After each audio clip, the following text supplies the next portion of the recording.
Bonjour tout le monde et bienvenue encore une fois à cette nouvelle série à travers les yeux de. J'espère que le moral est bon et sincèrement, nous sommes contents de vous savoir au rendez-vous. Alors, je m'appelle Michel Angelier, je suis intervenant psychosocial au Centre d'action bénévole Gascon-Percé et aujourd'hui, c'est à travers les yeux de Jolène Cauvier qu'on va voir que des fois, la personne qui aide devient celle qui a besoin d'aide.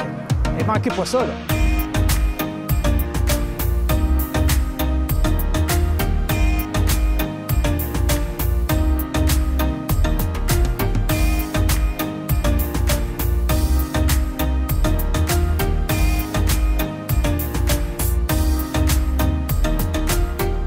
Avant d'entamer notre discussion avec Jolène, j'avais le goût de vous parler de deux termes qui, à mon avis, méritent d'être un peu nuancés.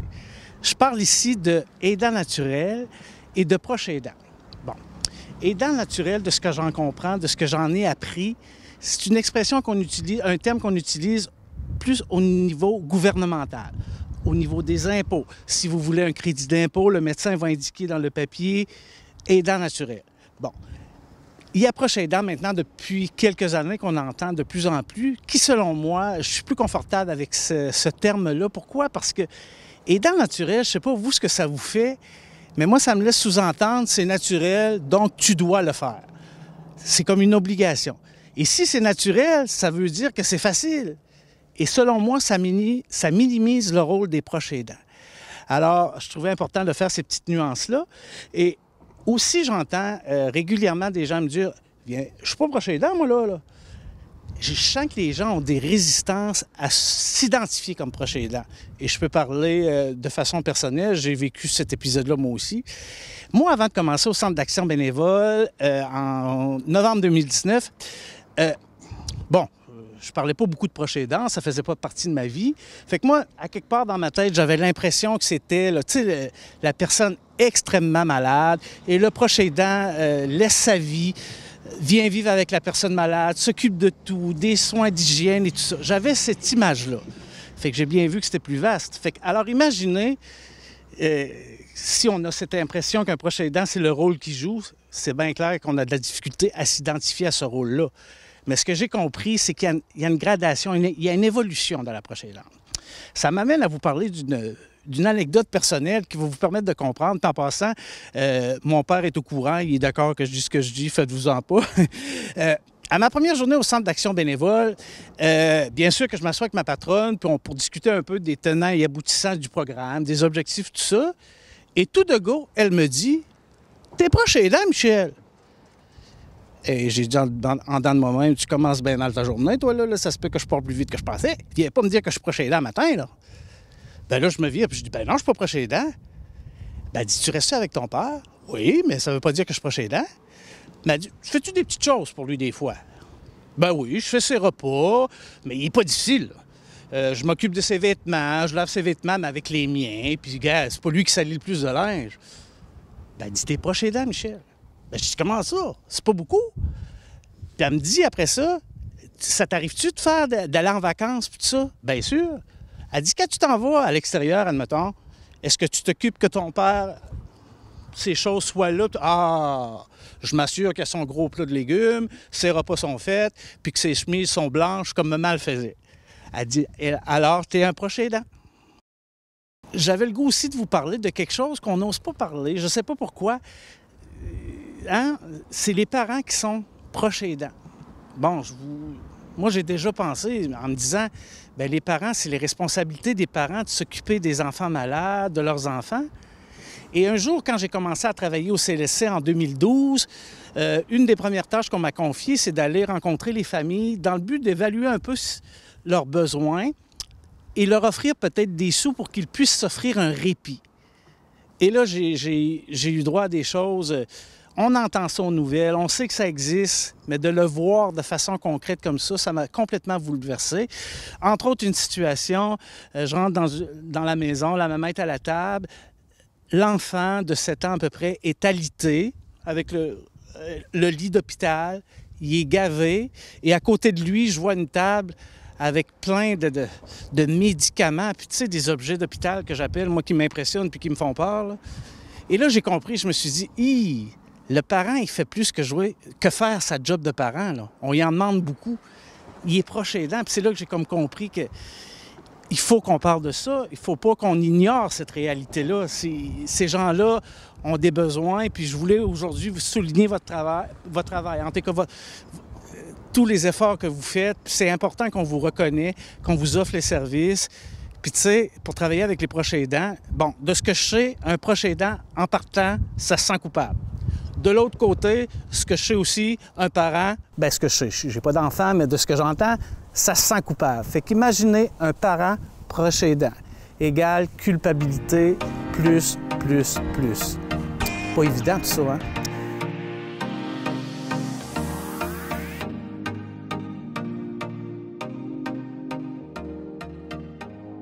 Hey, bonjour Jolienne, mais d'abord, merci d'avoir accepté notre invitation. Je suis vraiment content. Merci à toi, Michel, d'avoir pensé à moi pour cette belle émission-là. Bien, super, on est content. On veut que ça fonctionne comme ça. On a pu échanger, toi et moi, depuis quelques semaines sur quel angle on aborderait l'entrevue. Et moi, j'ai retenu quelque chose que tu as nommé, qui a été très éloquent pour moi. Puis je pense qu'avec ça, on peut mettre la table, on peut rentrer dans le vif du sujet. Est-ce que tu es partante? Ben oui, on y va. On y va. On plonge. Alors, si tu es d'accord, parle-moi de ton sac, toujours prêt, au bord de la porte. Ben oui, c'est bien vrai. C'est une image forte, en fait. J'ai eu, moi, des enfants assez jeunes, à 22, 23 ans. J'ai eu mes 2 enfants. Et puis, par circonstances de la vie, c'était des enfants qui avaient des problèmes de santé physique importants. OK. Ce qui fait en sorte que j'étais à l'hôpital très, très, très souvent, à un tel point que j'avais toujours un sac sur le bord de la porte pour être prête à aller à l'urgence à tout moment. C'était au moins 3 fois semaine, 3 nuits semaine qu'il fallait aller à l'urgence en attendant qu'on trouve ce qu'elles ont pour bien les traiter. Puis ça impliquait aussi toutes sortes de déplacements comme dans la région de Rimouski, dans la région de Québec. On se promenait, puis c'était très intense. Heureuse que j'étais jeune, que j'étais capable de le prendre sans trop dormir. C'était pas évident comme quotidien, là. J'imagine que c'est stressant. On se demande où est-ce qu'on va aller avec tout ça, là. Puis on dirait aussi que quand on est jeune, en tout cas, je parle pour moi, évidemment, un petit bébé, c'est quelque chose qu'on va bercer, on est bon, ça pleure pas trop, on est capable de le consoler. Il y a un rêve lié à ça, avoir des enfants, qui faisait en sorte que, c'est pas tout à fait comme j'avais prévu, parce que ces enfants-là étant malades, pleuraient beaucoup, puis je me sentais pas toujours adéquate puis bonne parce que j'arrivais pas tant à les consoler tout le temps. C'était exigeant et très stressant, évidemment. Ben oui, on comprend. Hein? C'est quand même éloquent d'entendre tout ça. Hein? On pense pas que les gens vivent des choses comme ça. Et là, tout ça t'amène, vous n'avez pas le choix, vous devez aller à Québec pour une opération, c'est ça? La nouvelle tombe, puis là, ma plus vieille, mon premier bébé, à 4 mois et demi, doit avoir une chirurgie à cœur ouvert à Québec. Okay. Là, c'est un drame dans ma vie. Je me dis, je suis donc bien pas chanceuse. Il me semble que tous ceux qui ont des bébés autour de moi sont bien, puis ont des petites otites, puis ça finit là. C'était une terrible affaire. Là, je trouvais que c'était la bad luck du siècle. Il fallait que j'aille à Québec. Je pense que c'est la veille ou l'avant-veille. Et puis, j'aimerais donc bien savoir c'est qui cette dame-là. Je peux pas savoir c'est qui. Je chante dans un brunch à la Polyvalente. Je suis bénévole, puis je chante là. Puis une madame âgée a du mal à se rendre jusqu'en avant où ce que je chante. Puis elle s'en vient avec une médaille, les petites mains tremblantes. Elle dit, je sais que ton petit bébé est malade. Elle dit, prends ça, ça va bien aller. Je vous jure que je l'ai cru. Elle avait une foi, cette madame-là, dans son visage. C'était une alliée. Elle m'a baissé un peu l'anxiété. Puis je vous jure que la médaille n'a pas quitté le bébé. Elle était toujours avec elle. Puis là, je suis partie à Québec pour la fameuse chirurgie à cœur ouvert. Puis là, comme tu disais tantôt, c'était difficile, puis tu trouvais ça injuste de te retrouver comme ça. L'exemple de l'otite est bon. Pourquoi ma fille est aussi malade, dans le fond? Et là... J'étais fâchée, j'étais en colère, puis j'étais déçue de la vie. Il y avait comme une attitude de victime un peu. Je me sentais comme bien badlockée.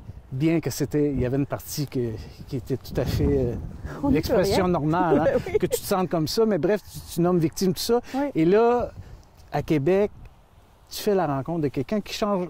J'allais dire un peu, mais de façon assez importante, ta vision puis ta perception de ta façon de voir la vie, je pense. C'est toute une rencontre. Là. Oui. C'est une petite fille de 7 ans. Okay. Elle est tout petite. C'est que ma fille, moi, un coup opérée à cœur ouvert, elle devient un enfant qui récupère, alors qu'elle n'avait pas beaucoup dormi depuis sa naissance. Okay. À ce moment-là, elle dormait, puis elle dormait. Mais moi, je trouvais le temps long. J'essayais de m'occuper. Je demandais aux infirmières, puis on me permettait de bercer certains bébés. Puis j'avais une alliance avec cette jeune fille-là qui était extraordinaire. Souvent, je faisais des tresses. Elle venait me trouver, puis je faisais des tresses. Puis on dirait que je ne trouvais pas de repos non plus. Je ne pouvais pas rester au manoir Ronald McDonald puis me reposer. J'étais toujours habituée que ma fille avait beaucoup besoin de moi. Okay. Je ne savais plus quoi faire. Fait que cette petite fille-là, je vais dire, on a eu un lien tout à fait particulier. Puis un matin, elle arrive, elle est énervée. Puis là, elle dit, faut que tu me fais des beaux cheveux. Puis elle est excitée, puis elle est excitée. Mais j'ai dit, qu'est-ce qu'il y a? Qu'est-ce qu'il y a? T'es donc bien contente? Qu'est-ce qui se passe? Elle dit, je l'aime. Tu sais pas quoi? Elle dit, je m'en vais voir ma chambre. J'ai dit, comment tu t'en vas voir ta chambre? Elle dit, je m'en vais voir ma chambre samedi. Je vais pouvoir aller voir ma chambre. Elle n'avait jamais vu sa chambre à coucher. Okay. Elle était hospitalisée pratiquement depuis sa naissance et ne savait pas à quoi sa chambre ressemblait, sauf sur des photos. Imagine. Cette fille-là, ça a été une claque d'en face. Okay. Pas que quand on se compare, c'est pas dans le sens que je me suis comparée, puis il y a pire, puis là, je suis flambant neuf. C'est plus dans le sens qu'une enfant de 7 ans était capable de se réjouir du bonheur d'aller visiter sa chambre, de passer une fin de semaine chez elle. On y installait des appareils et tout ça pour qu'elle soit capable des 2 jours chez elle. Puis c'était le party. Elle était tellement contente, tellement... Ça m'a fait un choc. OK. Puis après ça, ça a complètement changé ma perspective parce que en Gaspésie, on part avec un enfant malade, on en connaît. Il y en a toujours, mais il n'y en a pas tant. Quand tu arrives dans des grands centres comme ça, c'est des enfants très malades. Dans le fond, ma fille, je pouvais relativiser. Là. Il y en avait là, vraiment des gens très hypothéqués, des enfants là-bas. Ça a vraiment changé ma perspective. Ta vision de tout ça? Complètement. Fait que tu es devenue plus partie prenante, proactive dans tout ce qui se passait à partir de là. Bien là, je me disais, cette jeune fille-là, c'est un maître dans ma vie. C'est une enseignante. Okay. Elle est capable de profiter du fait d'aller dans sa chambre. Puis là, moi, de quoi je profite? De quoi? Comment je vis ma vie pour ne pas profiter de telle ou telle chose? Elle m'a choquée. Elle m'a choquée. Puis ça a fait du bien parce que ça a changé ma perspective. Je peux vous dire qu'à partir de ce moment-là, quand les enfants là, grimpaient ces murs, puis ces tables, puis ça criait, puis ça avait du fun, je me disais « Ah, Dieu merci, ils sont en santé, c'est donc bien le fun! » Ça a vraiment changé ma vie.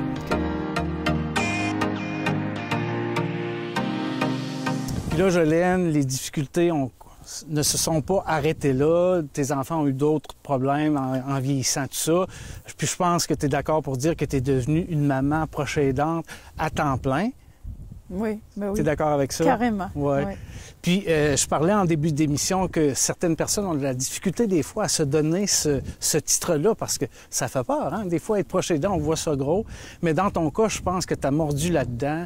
Tu t'es complètement identifié comme une proche aidante. Et tu en es même, je me plais à dire que tu en es devenue une aidante professionnelle. Tu as fait un retour à l'école, étudié. Bon, bref, tu peux-tu nous parler un peu de tout ça?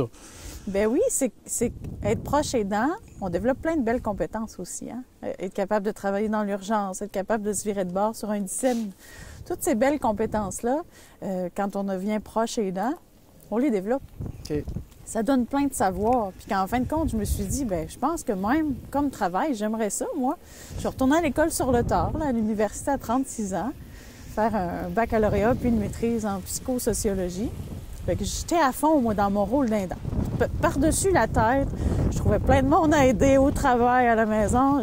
Je me sentais bien. Je me sentais même comme vivante, puis je me donnais de la valeur au travers de ça. On pourrait-tu dire que c'était comme une façon aussi pour te protéger contre tout ce que tu vivais, ça te valorisait, puis ça te permettait de rester debout à quelque part, là? Parfaitement. Je trouve que tu utilises les bons mots. C'était ma façon à moi de traverser cette épreuve-là, c'est d'être à fond dans ce rôle-là, Okay. tête baissée. Mais là, de tout ça, arrivent des signes physiques, des petits problèmes de sommeil, de l'anxiété, des douleurs qui se manifestent et visiblement, tu n'en tiens pas compte, là, je pense, au départ. Bien, j'ai pas le temps. Je suis une aidante. Fait que ces symptômes-là, puis ces douleurs-là, je tiens pas compte de ça, moi, puis j'y vais à fond, puis je continue. Puis je me dis, il y a tellement de monde qui a besoin de moi, il n'est pas question, tu sais, que quelque chose ou quoi que ce soit m'arrête. T'arrêtes là-dedans. Fait que moi, je continue, puis j'ai plein de petits signes, plein de petits signaux d'alarme, mais je continue à fond, complètement. Mais la vie étant ce qu'elle est, elle te réserve une bien triste surprise, on va le dire comme ça. Les choses vont pas de mieux en mieux, vont de pire en pire. Évidemment, j'écoute rien, puis j'y vais à fond, bien, ça s'aggrave. Puis, bon en allant, je finis par trouver ce que j'ai. Au pire de mes douleurs et tout ça, là, je me dis, mon Dieu, j'ai un cancer des os, il y a quelque chose qui se passe, c'est sûr. Puis on me diagnostique une spondylite ankylosante. Hé, tabarouette, hein? Fait que ça tombe comme une brique. Mais moi, on dirait que j'ai OK, c'est ça, mais c'est pas grave parce que j'ai pas le temps. J'ai besoin d'aider, j'ai besoin d'être importante, je me sens comme un poteau, puis je m'occupe pas trop de ça. On essaie différents traitements, c'est traitable avec différents traitements, même si la maladie est quand même incurable, là, puis dégénérative. Moi, je crois au miracle, puis j'essaie tout ce qui n'est pas possible, puis je suis malchanceuse parce que ces traitements-là, soit ils ne fonctionnent pas, ou soit ils développent des effets secondaires qui fait que je dois toujours cesser de les prendre. Fait qu'à chaque 3-4 mois, je dois recommencer à nouveau. C'est tout un processus qui est long, là, de tabarouette, hein? C'est long puis c'est difficile, puis je continue mon rôle d'aidant au travail, à la maison. Je suis vraiment, moi, dans un déni assez spectaculaire. On rit, c'est pas parce qu'on rit que c'est drôle, mais là, il arrive un moment... je l'appelle la descente de l'escalier parce que quand tu m'as raconté ça, j'ai été vraiment touché de tout ça. Dans le fond, tu pars dans un état en haut et tu arrives en bas dans un autre état. Est-ce que tu peux... Je vais te laisser nous le raconter. Ben oui, c'est une journée importante pour moi oui. Parce que une chance que c'est arrivé. Parce que ça fait 4 ans, moi, que je suis dans le déni total. Je suis malade, mais je m'occupe pas de ça. J'essaye des traitements, mais je change pas mes habitudes de vie, puis je continue à me pousser à fond. Puis ce matin-là, c'est extrême. Puis là, il faut penser que le déclin va loin. Ça veut dire que le sommeil n'est plus du tout là. La douleur augmente. Je tombe en arrêt maladie. Je peux plus travailler. Je peux plus, là. C'est toujours rouler. Dans le déni quand même, là. Puis moi, je reste dans le déni. Demain, ça va être correct. Je vais être capable. C'est incroyable. Ce matin-là, ça va vraiment mal. Je suis pas capable de m'habiller. Mon conjoint de l'époque me met mes bobettes, me met mes bas. Eh, mon Dieu. Puis là, je suis pas contente. Parce que je suis pas capable. Je suis pas capable toute seule. Puis il m'offre son aide. Je la refuse. J'ai ma petite fille avec moi cette journée-là. Je l'ai dans les bras. Elle dit, veux-tu que j'apporte la petite? Veux-tu? Je veux rien savoir. Je suis obligée de descendre l'escalier sur le derrière, assise. Marche par marche, assise. Je peux pas faire mieux. Puis j'accepte pas l'aide. OK. C'est quelque chose, là. Faut être entêté, là. Je descends les escaliers avec ma petite fille dans les bras, prudemment, marche par marche sur les fesses, assis. Puis au pied de l'escalier, je le vois, mon conjoint de l'époque. Il sait plus quoi faire. Il me dit, qu'est-ce que tu fais là? Qu'est-ce que tu fais là? Finalement, là, je réalise d'un coup que je suis plus capable, moi, là. Ça n'a plus d'allure. Je me mets à pleurer, Michel, à pleurer ma vie. Je venais d'accepter. Je venais de comprendre. Fallait que je t'ai poussé loin. J'avais la tête dure. Je venais de comprendre. Jolene, t'es malade. C'est à ce moment-là que tu as intériorisé tout ça, que tu... Ah, c'était très intense pour moi, cette période-là. Là, j'étais de drame parce que je voyais le fauteuil roulant, je voyais tout le pire qui pourrait arriver. J'arrivais pas à marcher sans aide à cette époque-là. Là, j'avais une canne que je détestais. C'était une grosse période de ma vie. Tu travailles plus, tu dis, mais tu retravailler. C'est vraiment très intense. J'en doute pas.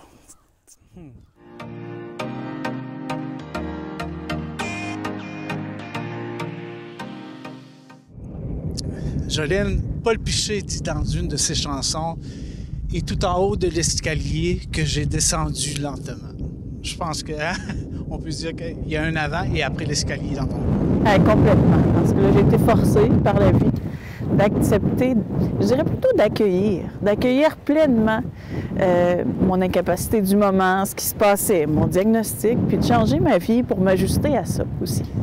Tu parles de changement. Visiblement, ton rôle de proche aidante s'est transformé. Tu as dû revoir ta façon de faire. Oui.